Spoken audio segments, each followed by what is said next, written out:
Everyone and welcome to a new chapter. आज का जो पूरा मॉड्यूल है वो होने वाला है हमारी ऑडियंस की टारगेटिंग पे, क्योंकि पिछले कुछ सालों में सबसे ज़्यादा जो फेसबुक एड्स के डैशबोर्ड में चेंज हुआ है ना, वो ये चेंज हुआ है कि आप किस तरीके से अपनी ऑडियंस को टारगेट करते हो।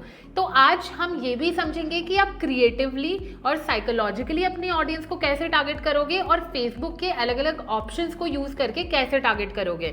तो टाइम बिल्कुल भी वेस्ट नहीं कर रहे हैं, सीधा चल रहे हैं अपनी स्क्रीन पर। लास्ट वीडियो में मैंने आपको समझाया था कि आपको ऑडियंस का ऑप्शन कहाँ से मिलता है। हम धीरे धीरे करके सारी चीज़ें कवर करेंगे, लेकिन उससे पहले हम साइकोलॉजिकली थोड़ी सी बातें कर लेते हैं। सबसे पहला आपको ये इम्पॉर्टेंट है समझना कि आपका जो प्रोडक्ट है वो किस चीज़ के बारे में है। क्या वो किसी की नीड सॉल्व कर रहा है या फिर आप किसी चीज़ की सर्विस दे रहे हो। सबसे पहले एक टारगेट ऑडियंस डिफाइन करना, उसकी एज, इंटरेस्ट, बिहेवियर, उसका क्या जेंडर है, वो कौन सी लोकेशन पर रिसाइड करता है, ये सारी चीज़ें फिगर आउट करना बहुत ज़्यादा इंपॉर्टेंट हो जाती हैं। तो when ever you start deciding कि आज मुझे अपनी ऑडियंस की एक टारगेट ग्रुप डिसाइड करनी है, तो सबसे पहले दो चीज सोचो कि आपका प्रोडक्ट किस बारे में है और उसका क्या प्राइस पॉइंट है। इसे ना मैं आपको छोटे छोटे एग्जाम्पल्स के साथ एक्सप्लेन करूंगी ताकि आपको समझ आए कि मैं आपको क्या साइकोलॉजी और किस तरीके से क्रिएटिवली सोचना है उस बारे में आप समझ पाओ। सबसे पहले हम एक एग्जाम्पल लेके चलते हैं स्नीकर्स का। हम ऑनलाइन स्नीकर सेल करते हैं। अब स्नीकर में सबसे पहले मुझे ये समझना है कि मेरा प्रोडक्ट किस बारे में है। अब अगर मेरा प्रोडक्ट ऐसे स्नीकर्स हैं जो यंग ऑडियंस को केटर करते हैं, मतलब बहुत जेंजी टाइप के स्नीकर्स हैं, उसमें कूल फंकी डिजाइन्स हैं, तो मेरी एज ग्रुप से लेकर मेरे जेंडर एंड इवन मेरे जो इंटरेस्ट होंगे वो चेंज हो जाएंगे। लेकिन अगर मेरा ऐसा स्नीकर है जो 25+ की ऑडियंस को केटर कर रहा है, जहाँ मैं बहुत मिनिमलिस्टिक टाइप के स्नीकर्स क्रिएट करती हूँ और हर चीज में काम आने वाले, for example all in one sneakers हैं। आपको अगर पार्टी में जाना है, आपको वॉकिंग पर जाना है, आपको नॉर्मली ऑफिस पहनकर जाना है, आप हर चीज में यूज कर सकते हो। तो वो जो ऑडियंस की सेगमेंट हो जाती है ना, वो एक अलग कैटेगरी की हो जाती है। तो हमें सबसे पहले ये समझने की जरूरत है कि हमारा प्रोडक्ट किस बारे में है। मैं यहाँ पर एक प्रोडक्ट का आपको डिस्क्रिप्शन दे देती हूँ। हमारे स्नीकर्स हैं जो यंगर जनरेशन की ऑडियंस को केटर कर रहे हैं, बहुत कूल और फंकी से डिजाइन हैं। अब आते हैं हम हमारे सेकेंड पॉइंटर पे, जो है प्राइसिंग। अब आपको ये सोचने की जरूरत है कि आप जो भी प्रोडक्ट सेल करने जा रहे हो या फिर सर्विसेज देने जा रहे हो, उसका प्राइस पॉइंट क्या है। क्या वो ऐसा प्राइस पॉइंट है कि कोई उसे देखेगा और तुरंत परचेज करने की सोच लेगा, या फिर वो कोई एक ऐसा प्राइस पॉइंट है कि इंसान उसे देख रहा है और सोच रहा है कि यार इट्स काइंड ऑफ कॉस्टली, इसे लेना चाहिए कि नहीं लेना चाहिए, and it is going to take time ताकि आप उन्हें कन्वर्ट कर पाओ। तो हम यहाँ पर हमारे स्नीकर्स की प्राइस रखते हैं नॉर्मल रेंज में। हमारे स्नीकर्स जाते हैं 1000 रुपए से 2500 के बीच में। अब मैं आपको ये समझाती हूँ कि आपका अगर कोई भी प्रोडक्ट है ना, तो आप उसके लिए क्रिएटिवली कैसे सोच सकते हो। फॉर एग्जाम्पल हमारा जो स्नीकर था, अब स्नीकर को टारगेट करने के लिए मेरे दिमाग में सबसे पहले क्या कैटेगरीज आएंगी, या फिर मेरे जैसे और भी जो मार्केट में सेलर्स हैं उनके दिमाग में क्या इंटरेस्ट आएंगे। तो इंसान स्नीकर्स में इंटरेस्टेड होगा, उसको हम डायरेक्टली स्नीकर्स के थ्रू टारगेट कर सकते हैं। तो अगर मैं यहाँ स्नीकर सर्च करके देखूँ तो मुझे डेफिनेटली फुटवेयर के ऑप्शन मिल जाएंगे। फुटवेयर एक प्रॉपर कैटेगरी है। स्नीकर्स एडिक्ट करके एक मुझे कैटेगरी मिल जाएगी। तो स्नीकर से रिलेटेड मुझे 4-5 कैटेगरीज मिल गई। अब मैं अगर यहाँ पर शूज सर्च करती हूँ तो आप देखोगे कि shoes in footwear as an interest मुझे अवेलेबल मिल रहा है। ये हो गई हमारी बहुत बेसिक सी टारगेटिंग। हम जब भी कोई भी एड रन करते हैं ना, तो हम एक टारगेटिंग लेकर कभी भी नहीं चलते हैं। सबसे पहले हम हमारे प्रोडक्ट को समझेंगे, उसके प्राइस पॉइंट को समझेंगे और 5 से 6 अलग अलग ऑडियंस के ग्रुप्स निकालते हैं। और ये जो ऑडियंस की पर्सोना होते हैं ना, इनके इंटरेस्ट, बिहेवियर, डेमोग्राफी सारी अलग अलग तरीके की होती हैं, ताकि हम टेस्ट आउट कर सके कि हमारे लिए कौन सा इंटरेस्ट सबसे ज्यादा काम कर रहा है। अब जैसे शूज और स्नीकर्स हो गए, ये हमारी हो गई बहुत बेसिक सी टारगेटिंग। अब अगर हमारे दिमाग में सबसे पहले ये बहुत बेसिक टारगेटिंग आ रही है, तो जितने भी सेलर्स मार्केट में होंगे ना, उनके दिमाग में भी यही सेम कैटेगरीज आ रही होंगी। तो जब फेसबुक देखता है कि एक पर्टिकुलर इंटरेस्ट पे इतने सारे लोग टारगेट कर रहे हैं ना, तो ऑटोमेटिकली वो एड की कॉस्ट इंक्रीज कर देता है। तो हम डेफिनेटली बेसिक टारगेटिंग करके एक एड ग्रुप क्रिएट कर सकते हैं, लेकिन हमें बहुत क्रिएटिवली सोचने की जरूरत है। अब फॉर एग्जाम्पल जो हमने स्नीकर सिलेक्ट किए थे, उनकी ऑडियंस का पर्सोना डिसाइड करना पड़ेगा। पहला कि वो बहुत कूल फंकी डिजाइन्स पहनती है, ठीक है। जेंसी ऑडियंस है। अब अगर कूल फंकी डिजाइन पहन रही है, जेंसी ऑडियंस है, स्नीकर्स की बात कर रहे हैं, तो हम रैपिंग इंडस्ट्री को टारगेट कर सकते हैं, क्योंकि रैपर्स यूजुअली बहुत कूल फंकी स्नीकर्स पहनते हैं। जो लोग रैपर्स को देखते होंगे वो डेफिनेटली स्नीकर्स पहनने में काफी ज्यादा इंटरेस्टेड होंगे। तो अगर मैं यहाँ रैप सर्च करूँ तो आप देखोगे रैपिंग म्यूजिक करके मुझे एक इंटरेस्ट मिल रहा है। तो ये जो ऑडियंस की कैटेगरी होगी, ये मैं एक अलग ऑडियंस का पर्सोना बना के इन्हें भी टारगेट कर सकती हूँ। अब हम ना इसमें थोड़ा और इन डेप्थ जाते हैं और थोड़ा और क्रिएटिवली सोचते हैं। अब जब भी अपनी ऑडियंस के बारे में सोचते हो ना, तो आपको एकदम उनकी तरीके से सोचना पड़ेगा कि कौन कौन सी टाइप की ऑडियंस मेरे प्रोडक्ट में इंटरेस्टेड हो सकती है। हमने अभी तक 2 एड ग्रुप्स ढूंढे। एक हमने बहुत बेसिक टारगेटिंग वाला एड का पर्सोना ढूंढा, दूसरा हमने ढूंढा कि हम रैपर्स की इंडस्ट्री को टारगेट कर सकते हैं। अब रैपर से हम ये कनेक्ट कर सकते हैं कि जो लोग रैपिंग सुनते होंगे उन्हें म्यूजिक कॉन्सर्ट्स में भी जाना पसंद होगा।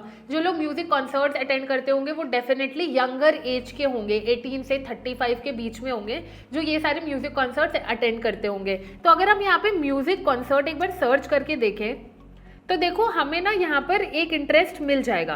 तो हम इसे एक नया एड पर्सोना या फिर ऑडियंस का पर्सोना लेकर चल सकते हैं और इन्हें बहुत इजीली टारगेट कर सकते हैं। अगर हम थोड़ा और डिटेल में सोचें तो हम एज ग्रुप के हिसाब से भी सोच सकते हैं। हम टारगेट करने जा रहे हैं 18 से 30 साल के लोगों को जो फंकी और कूल चीज़ों में बहुत ज़्यादा इंटरेस्टेड है। तो आजकल एनीमे बहुत ज़्यादा चल रहा है और ज़्यादातर एज ग्रुप यही देखता है। अगर वो एनीमे देखता है तो वो हमारे प्रोडक्ट से ऑलमोस्ट रिलेट कर जाएगा। तो अगर मैं यहाँ पर एनीमे सर्च करूँ तो एनीमे एज एन इंटरेस्ट मुझे मिल रहा है, तो मैं एक इंटरेस्ट ग्रुप एनीमे का बना सकती हूँ। इट्स अबाउट कि आप अपनी ऑडियंस को कितना ज़्यादा समझते हो। जितना ज़्यादा आप अपनी ऑडियंस को समझोगे ना, आप उस हिसाब से एक अच्छा ग्रुप ऑफ इंटरेस्ट ढूंढ पाओगे। मुझे अभी ये बिल्कुल भी नहीं पता है कि मैं जो 5 इंटरेस्ट ग्रुप लेकर चल रही हूँ उसमें से कौन सा मेरी ऑडियंस को फिट करेगा या फिर कौन सी ऐसी ऑडियंस है जो मेरे ऐड के साथ बहुत ज़्यादा रिलेट करेगी।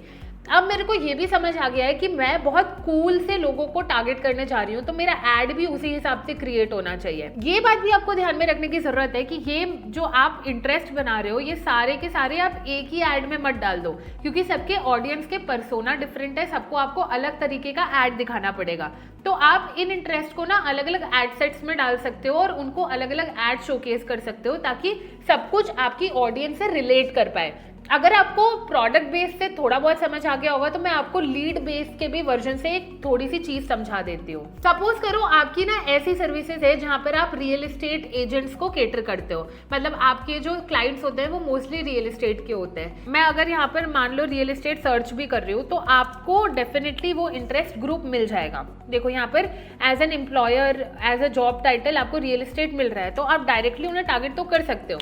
बट जैसा कि मैंने आपको पहले बताया कि यहाँ पर आपको बहुत ज़्यादा कंपटीशन मिलेगा, so you have to think creatively. अब जो इंसान रियल एस्टेट में है, क्या वो लग्जरी गुड्स पहनना पसंद करता है या फिर लग्जरी वॉच पहनना पसंद करता है, ऐसे ही आपको थोड़ा और इन डेप्थ सोचना है। मैं वॉचेस को भी एज एन इंटरेस्ट लेकर चल सकती हूँ। जो रियल एस्टेट में होंगे वो वॉचेस पहनना पसंद करते होंगे, तो अगर मैं यहाँ पर वॉचेस सर्च करूंगी तो मुझे एज एन इंटरेस्ट मिल जाएगा। तो ऐसे ही आपको ना सिर्फ एक एंगल से नहीं, मल्टीपल एंगल से सोचकर अपनी एक ऑडियंस क्रिएट करनी पड़ती है। क्योंकि कई बार क्या होता है, फॉर एग्जाम्पल मैंने ये वॉचेस वाला जो टारगेटिंग किया वो मेरे को बहुत अच्छी लीड्स लाके दे रहा है for a good period of time, जैसे 2-1 महीने के लिए मेरे लिए वो बहुत अच्छा परफॉर्म कर रहा है। लेकिन हो सकता है 2 महीने के बाद ये जो ऑडियंस है वो सैचुरेट हो गई, मतलब हमने सबको ऐड दिखा दिया, जिसको कॉन्टैक्ट करना था कर लिया, उसके बाद क्या करोगे। इसलिए इट्स रियली इंपॉर्टेंट कि जब भी आप ऐड रन करने जा रहे हो ना, सबसे पहले ऑडियंस के पर्सोनास बनाओ कि कौन सी ऑडियंस को कैसे टारगेट कर सकते हैं, कौन सी ऑडियंस हमारे कैटेगरी से मैच करेगी। आप भले 1 हफ्ता लो लेकिन एटलीस्ट 6 से 7 टाइप की ऑडियंस ढूंढो और उसके बाद अपने एड्स रन करो। ये तो हो गया हमारा इंटरेस्ट, बिहेवियर और डेमोग्राफी। अब जैसे हम स्नीकर्स बेचने निकले थे तो हम ऐसे लोगों को टारगेट कर सकते हैं जो ऑनलाइन बहुत ज़्यादा शॉपिंग करते हो। तो आप जब यहाँ ब्राउज पर क्लिक करोगे ना तो आपको डेमोग्राफिक्स में education, financial, life events, parents, relationship, work, interest में भी बहुत सारे ऑप्शंस मिल जाएंगे एंड इवन बिहेवियर्स में भी आपको बहुत सारे ऑप्शंस मिल जाएंगे। अगर मैं यहाँ डिजिटल एक्टिविटीज़ में जाती हूँ तो ये देखो आपको यहाँ पर काफ़ी सारे ऑप्शंस मिल रहे हैं। एंड इवन अगर मैं यहाँ पे कंज्यूमर क्लासिफिकेशन पर जाती हूँ तो मैं इंडिया में सिलेक्ट कर सकती हूँ people in India who prefer high value goods. मतलब अगर मेरा प्रोडक्ट ऐसा है जो हाई टिकट क्लाइंट्स को केटर कर रहा है तो मैं ये ऑप्शन सिलेक्ट कर सकती हूँ। तो ये जो पूरा पार्ट है ना, ये आपको बहुत अच्छे से एनालाइज करने की जरूरत है कि आपकी ऑडियंस कौन से पर्टिकुलर इंटरेस्ट, बिहेवियर और डेमोग्राफी में फिट होती है। अब जैसे मैं स्नीकर्स की बात कर रही थी और उससे मैं थोड़ा और डिफरेंट एंगल से समझूँ ना, तो मैं बहुत ईजिली कॉलेज स्टूडेंट्स को भी टारगेट कर सकती हूँ, क्योंकि कॉलेज के अगर स्टूडेंट्स हैं तो उनकी एज ग्रुप हमारे अंडर ही फॉल करती है और डेफिनेटली उनमें से कई ऐसे लोग होंगे जो स्नीकर्स पहनना पसंद करते होंगे। तो मैं कॉलेज स्टूडेंट्स की डेमोग्राफी, बिहेवियर लेकर भी चल सकती हूँ और उन्हें भी टारगेट कर सकती हूँ। फॉर एग्जाम्पल, आप एक वेडिंग प्लानर हो, ठीक है। अब एज अ वेडिंग प्लानर आप उन लोगों को टारगेट करना चाहते हो जो न्यूली इंगेज्ड है, तो आपको ना यहाँ पर न्यूली इंगेज्ड करके भी एक कैटेगरी मिल जाएगी जिसे आप बहुत इजीली टारगेट कर सकते हो। जैसे देखो, newly engaged for 1 year, newly engaged 6 months, 3 months. तो जो लोग न्यूली इंगेज्ड हैं वो डेफिनेटली शादी करने जा रहे हैं, तो आप अपने उन्हें वेडिंग के सर्विसेज पिच कर सकते हो।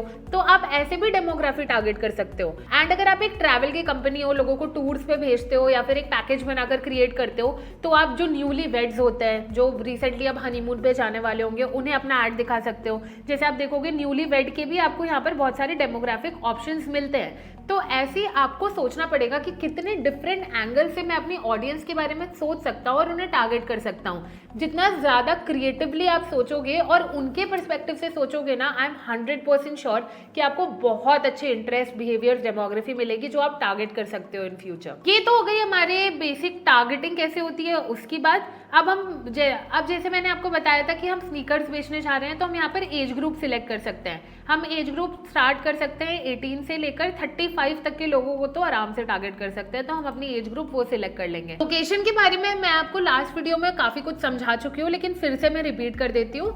लोकेशन में आप स्पेसिफिक लोकेशंस पर भी अपने ऐड शोकेस कर सकते हो, और अगर आप चाहते हो कि आपको इन लोकेशंस पर अपना ऐड नहीं दिखाना है, तो इंक्लूड के बाद एक एक्सक्लूड का भी ऑप्शन होता है, जहां से आप उन लोकेशंस को हटा सकते हो। फॉर एग्जाम्पल, आप एक फ्रीलांसर हो या फिर आप एक एजेंसी हो, तो ऐसा तो नहीं है कि आप सिर्फ इंडियन क्लाइंट्स को केटर कर रहे होगे, आप फॉरेन क्लाइंट्स को भी केटर कर रहे होगे। फॉर एग्जाम्पल, आप चाहते हो आप यूनाइटेड किंगडम में एड्स रन करो, तो उसके लिए आपको यहाँ पर लोकेशन सेट करनी पड़ती है।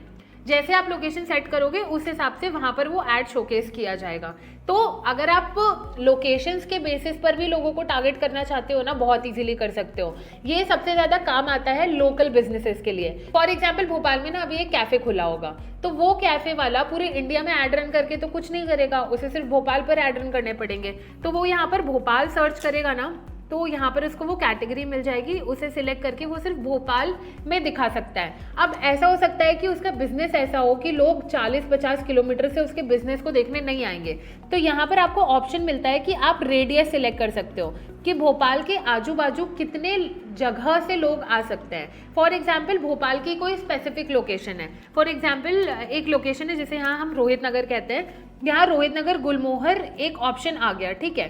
एग्जैक्ट इसी लोकेशन पर उसका कैफे है। अब हम क्या करेंगे, उस कैफे के आजू बाजू 6 किलोमीटर या 8-10 किलोमीटर की रेडियस में, क्योंकि 10 किलोमीटर से ना डेफिनेटली लोग उसके कैफे पे आकर विजिट कर सकते हैं, तो हम स्पेसिफाई कर सकते हैं कि हमें किस लोकेशन पर हमारा ऐड शोकेस करना है। आप इंक्लूड भी कर सकते हो कुछ लोकेशंस, और अगर आप चाहते हो कि हम मुझे ये वाली लोकेशंस पर ऐड नहीं रन करना है, तो आप एक्सक्लूड पर क्लिक करके उन लोकेशंस को हटा भी सकते हो। और जब भी आप किसी इंटरेस्ट, डेमोग्राफी या फिर बिहेवियर को सिलेक्ट करते हो ना, ये आपको बताता जाता है कि उस पर्टिकुलर कैटेगरी का साइज कितना है, मतलब कितने लोग इस कैटेगरी के अंदर फॉल करते हैं। तो आप वो भी चेकआउट करके देख सकते हो कि आपके लिए वो इंटरेस्ट सूटेबल है कि नहीं। और ये तो हो गया बहुत बेसिक सा कि हम ऑडियंस टारगेट कैसे कर सकते हैं, उनकी साइकोलॉजी कैसे समझोगे, क्रिएटिवली कैसे सोचोगे, interest, behaviour, demography, location, age, gender, group, सब कुछ हमने बात कर ली है। अब हम बात करते हैं कि हम कस्टम लुक लाइक ऑडियंस कैसे बनाते हैं और थोड़ा डिटेल्ड में और टारगेटिंग कैसे करते हैं।